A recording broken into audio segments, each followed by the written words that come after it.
क्या आप जानते हैं कि हमारा दिमाग एक जानवर से कितना अलग है, लेकिन फिर भी कई बार हम अपनी इस अनमोल क्षमता का इस्तेमाल करने से डरते हैं।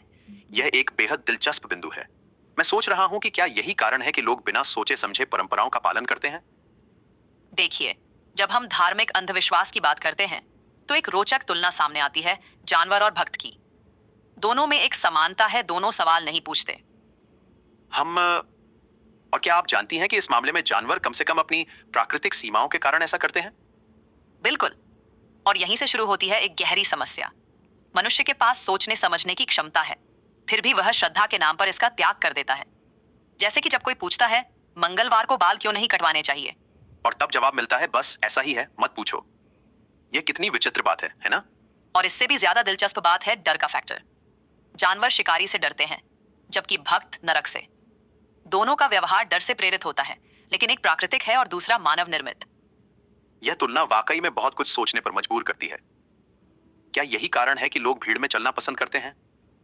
देखिए कैसे एक व्यक्ति मंदिर की तरफ दौड़ता है और पूरी भीड़ बिना सोचे समझे उसके पीछे दौड़ पड़ती है।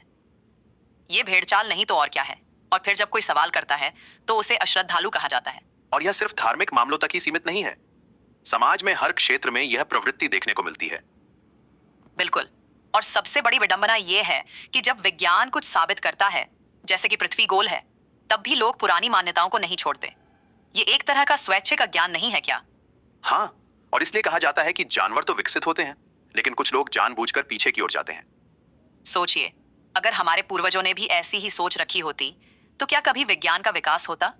क्या कभी नई खोजें होती? क्या कभी समाज आगे बढ़ता? यह बात तो बिल्कुल सही है, लेकिन इस सोच को बदलने के लिए क्या किया जा सकता है। देखिए, सबसे पहले हमें यह समझना होगा कि धर्म और तर्क एक दूसरे के विरोधी नहीं हैं। हमें अपनी परंपराओं को समझना चाहिए, उनके पीछे के वैज्ञानिक या सामाजिक कारणों को जानना चाहिए। और शायद यही वह संदेश है जो हमें आगे ले जाएगा। सवाल पूछो, सोचो, समझो और फिर निर्णय लो। बिल्कुल सही। और इसी के साथ हम आज की इस चर्चा को विराम देते हैं।